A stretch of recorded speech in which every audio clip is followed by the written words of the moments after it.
Yo soy Alex y esto es Narra el Terror, el canal donde siempre narramos lo que otros prefieren olvidar.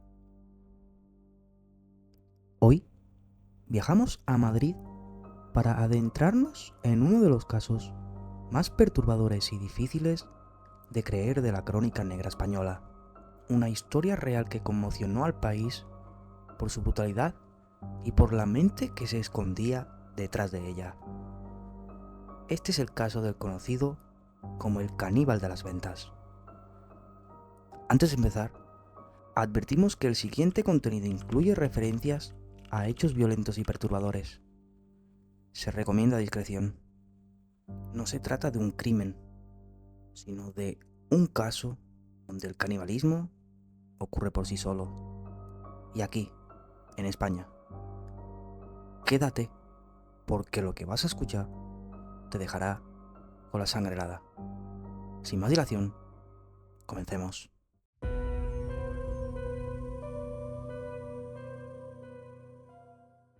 Para contar esta terrible historia, nos situamos en Madrid, España.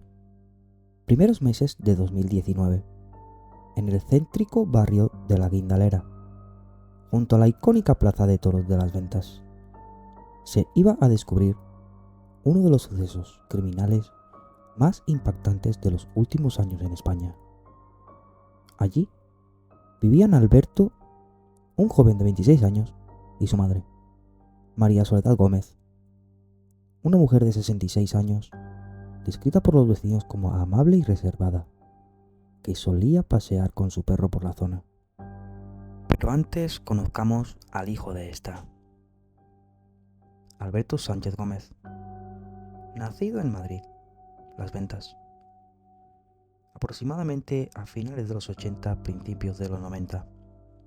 Creció en un entorno familiar con tensiones, marcadas por problemas entre él y su madre, y que estos conflictos se remontaban varios años antes del crimen. El fallecimiento de su padre marcó un antes y un después en su personalidad y comportamiento, intensificando sus discusiones con su madre en la etapa adulta. Aunque no hay información pública que detalle exactamente su nacimiento, colegio o vida en la infancia, sí se sabe que más adelante en su vida recibió formación académica suficiente para estudiar en la universidad.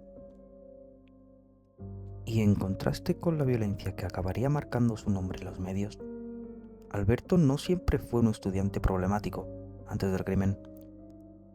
Fue descrito como buen estudiante, con un rendimiento suficientemente alto como para conseguir una beca universitaria en 2016.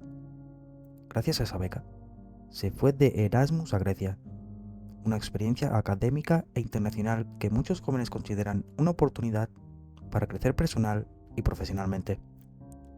Sin embargo, esta etapa también fue un punto de inflexión. Mientras estaba en el extranjero, comenzó a manifestar episodios de paranoia y comportamientos que preocuparon tanto a familiares como a su entorno, hasta el punto de que su hermano tuvo que rescatarlo y traerlo de vuelta a España tras varios incidentes relacionados con paranoias y un evidente deterioro de su estabilidad emocional. A su regreso a Madrid, la vida de Alberto siguió siendo una mezcla de conflictos familiares, consumo de drogas y episodios psiquiátricos. Los informes forenses y periciales recogidos durante el juicio indicaron que Alberto presentaba un trastorno de personalidad con rasgos antagónicos, antisociales, paranoides y narcisistas. Según sus propias cartas de prisión y declaraciones posteriores, llevaba tiempo consumiendo drogas, especialmente cannabis, y esto, en su relato, exacerbó sus alucinaciones, paranoia y voces internas que él mismo dijo haber escuchado. En cartas enviadas desde la cárcel antes del juicio, Alberto escribió que oyó voces y tuvo alucinaciones, y que estaba convencido de que su salud mental lo llevó a cometer los hechos. No obstante, durante el juicio, los peritos forenses concluyeron que no hubo un brote psicótico que anulara la responsabilidad penal en el momento del crimen, por lo que fue considerado plenamente consciente de sus actos cuando mató a su madre. Antes de los sucesos de 2019, Alberto vivía con su madre, María Soledad, en un piso del barrio de Ventas, en Madrid. Según la fiscalía y la investigación, la convivencia se volvió cada vez más tensa con los años, alimentada por constantes discusiones. La madre, por su parte, había interpuesto denuncias contra él en varias ocasiones por maltratos, y en algún momento incluso existió una orden de alejamiento, algo que pone de manifiesto la complejidad de la relación entre ambos. Estas tensiones marcaron los últimos años de vida de Alberto antes del crimen, y aquellos cercanos a ellos describieron que su comportamiento variaba entre episodios de regresión emocional, frustración e inestabilidad hasta que finalmente estalló la tragedia en 2019. Según la investigación judicial, entre el 27 de enero y el 21 de febrero de 2019, Alberto estranguló a su madre durante una discusión en su piso familiar. Los motivos concretos nunca quedaron del todo claros en el tribunal, aunque la relación entre ambos estaba marcada por enfrentamientos. Varios vecinos recordaban que María había sido víctima de maltratos previos por parte de su hijo, y que incluso hubo antecedentes por violencia doméstica y una orden de alejamiento por parte de la policía.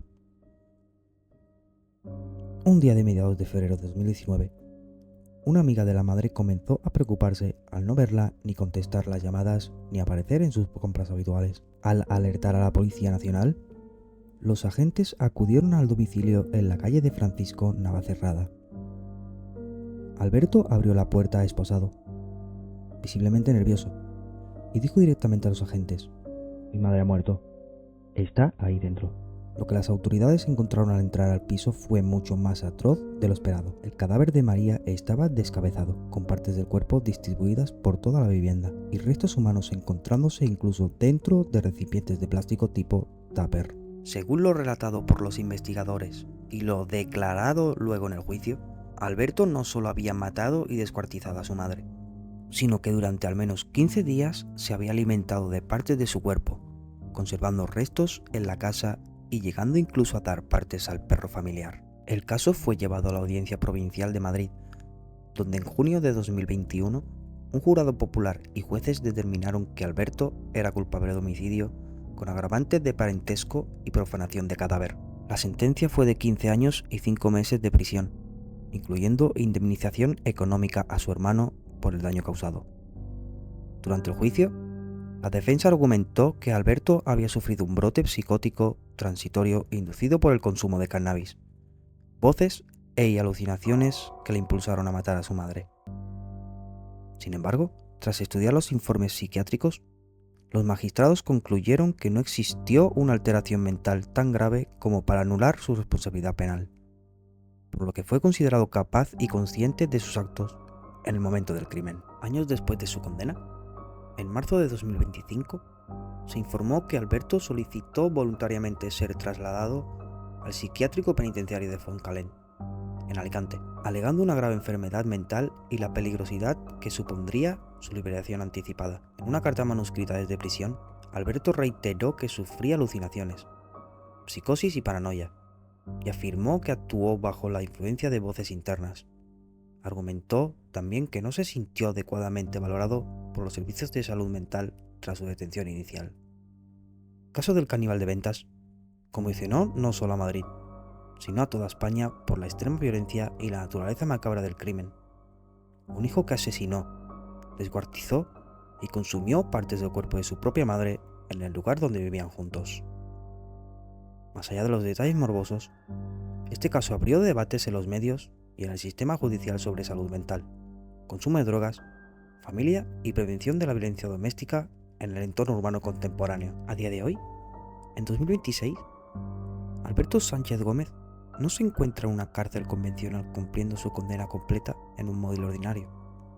Desde el 20 de marzo de 2025, fue trasladado voluntariamente por su propia petición a un centro psiquiátrico penitenciario, concretamente al Hospital Psiquiátrico Penitenciario de Fontcalent, situado en la provincia de Alicante. Este es un centro especializado en salud mental dentro del sistema penitenciario español, donde se atiende de forma conjunta tanto al cumplimiento de penas como el tratamiento clínico de personas privadas de libertad con problemas psiquiátricos graves. La propia decisión del trasladarlo se produjo a petición del propio condenado a través de una carta a su abogado, en la que Alberto alegaba sufrir un trastorno mental grave, con psicosis, paranoia y alucinaciones, y pedía un tratamiento adecuado que, según él, no había recibido de forma suficiente mientras estaba en prisión. Su letrado comunicó que su representado reconocía su peligrosidad y no quería permisos que lo llevasen de nuevo a la calle, una postura inusual para un preso común. Alberto fue condenado en 2021 a 15 años y 5 meses de prisión por los delitos de homicidio agravado por parentesco y profanación de cadáveres, tras matar, descuartizar y consumir partes del cuerpo de su madre en 2019. Esa pena, si se cumple íntegramente en un régimen de prisión ordinario, no terminaría antes de aproximadamente 2036 o 2037, teniendo en cuenta la duración real de la condena. Sin embargo, en el sistema penitenciario español existen mecanismos de revisión de permisos, progresión de grado y beneficios penitenciarios que, en muchos casos, permiten a un recluso pasar al régimen de semilibertad y obtener salidas parciales antes de cumplir toda la condena.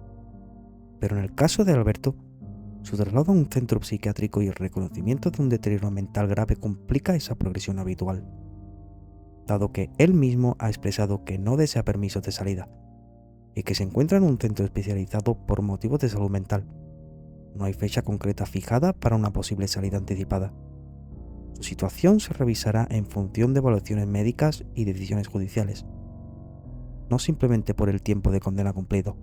Esto significa que, si bien su pena dura teóricamente hasta mediados de la década de 2030, el devenir real de su situación penitenciaria dependerá de informes clínicos, decisiones judiciales posteriores y evolución de su estado mental, y no hay actualmente una fecha fija para su posible libertad. El caso de Alberto Sánchez Gómez no termina realmente con una sentencia ni con una puerta de prisión cerrándose. Termina, o quizá comienza, en las preguntas incómodas que deja de atrás. ¿Qué ocurre cuando la salud mental falla? Cuando la convivencia se rompe, cuando las señales de alarma se ignoran durante años. Más allá del horror de los hechos, esta historia nos recuerda que detrás de cada titular hay personas, familias destruidas y un sistema que, muchas veces, llega demasiado tarde.